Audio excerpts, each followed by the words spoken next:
영의정 한효원, 김한로의 이웃사촌. 1. 이웃사촌 덕에 정승됐다. 권력의 그늘. 한효원은 34세에 과거에 급제했고 59세가 돼서야 공조판서에 오를 만큼 출세가 느린 편이었다. 그런데 60대에 들어서면서 갑자기 승진 속도가 로켓처럼 빨라진다. 사관의 평가는 냉정하다. 김한로와 이웃하여 살면서 그의 권세를 도와준 덕분에 몇 해 안 가서 갑자기 정승에 올랐으므로 여론이 이를 단점으로 여겼다. 김한로는 중종시대 최고의 권신이자 간신으로 꼽히는 인물이다.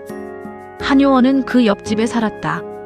단지 옆집이라는 이유만으로 출세했다는 의심을 평생 받은 셈이다. 그런데 반전이 있다. 사관은 같은 기록에서 이렇게 덧붙인다. 김한로의 무리들이 사화를 일으키려 할 때 극력 제지하면서 따르지 않았으니 이 점은 가상하다. 권력에 기대긴 했으나 선을 넘지는 않았다는 것이다. 권력의 그늘을 이용하되 악행에는 동참하지 않은 것. 과연 이것을 처세의 지혜로 볼 것인가? 기회주의로 볼 것인가? 판단은 독자의 몫이다. 2. 연산군의 폭정 속에서 3년상을 지킨 사람. 연산군 시절 아버지가 임지에서 세상을 떠났다. 엎친 데 덮친 격으로 연산군이 경기도를 왕실 동산으로 삼겠다며 선대묘소 자리를 빼앗아버렸다. 어쩔 수 없이 먼 나주 외갓집 선영에 아버지를 모셨다. 더 큰 문제는 당시 법이었다. 연산군은 단상법을 강제했다. 3년상을 27일로 줄이는 법이었고 어기면 사형이었다. 한효원은 그래도 상복을 입고 염악을 지키며 3년상을 끝까지 치렀다.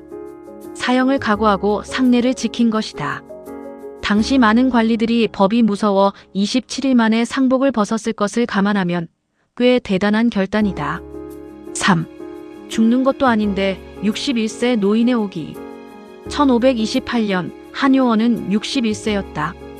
호조판서직에서 병을 이유로 물러난 직후 조정은 그에게 중국 황제 탄신 축하 성절사로 북경에 다녀오라는 명을 내렸다. 문제는 그가 오래된 품질과 부종을 앓고 있었다는 것이다. 친척들이 모두 말렸다.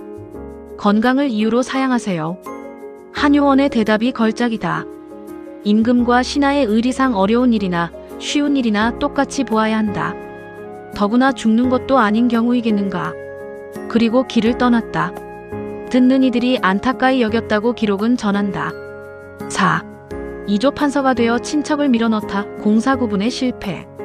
1531년 이조판서가 된 한효원은 하루 인사에서 오촌 숙북벌 친척을 의영고 주부에 앉히고 이성 삼촌 진려의 남편을 돈영부 첨정에 올렸다. 하루에 2명의 친척을 동시에 천거한 것이다. 사원부가 즉각 탄핵에 나섰다. 하루의 정사에 이 2사람을 천거하고도 전혀 꺼리는 빛이 없으니 지극히 외람스러운 짓입니다. 왕은 법적으로 상피관계는 아니다라며 한효원을 감쌌다. 그러나 사관은 따로 기록을 남겼다. 한효원은 판서가 된 뒤 임무를 진퇴시키는 데 있어 오직 김한로의 지시만을 따라서 거행하였다. 법에 걸리지 않는다고 해서 옳은 것이 아니다. 인사권자는 법보다 더 높은 기준을 스스로에게 적용해야 한다. 한효원은 그 기준을 지키지 못했다. 5. 영의정 재직 딱 1개월, 그리고 초라한 졸기. 한효원은 1534년 11월 20일 67세의 나이로 마침내 영의정에 올랐다. 재직 기간은 딱 1개월이었고 12월 29일 세상을 떠났다. 그의 졸기는 영의정 출신치고는 믿기 어려울 만큼 짧다.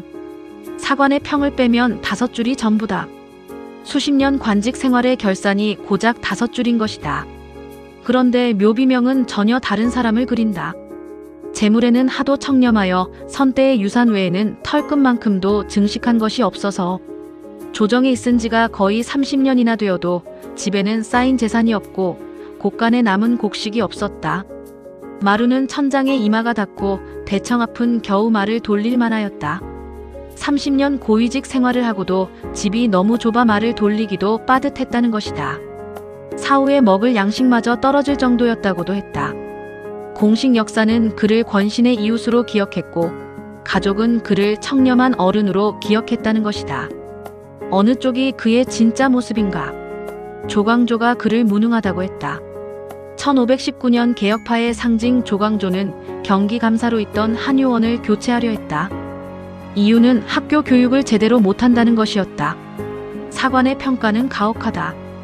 한효원은 성품이 용렬하고 학술도 없으니 학교를 닦으려 한들 할 수 있으랴.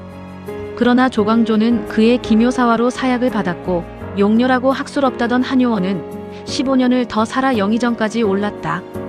역사에서 누가 옳았는지를 판단하기는 어렵다. 다만 한 가지는 분명하다. 시대를 너무 앞서간 사람과 시대에 잘 적응한 사람. 둘의 결말은 종종 극적으로 갈린다.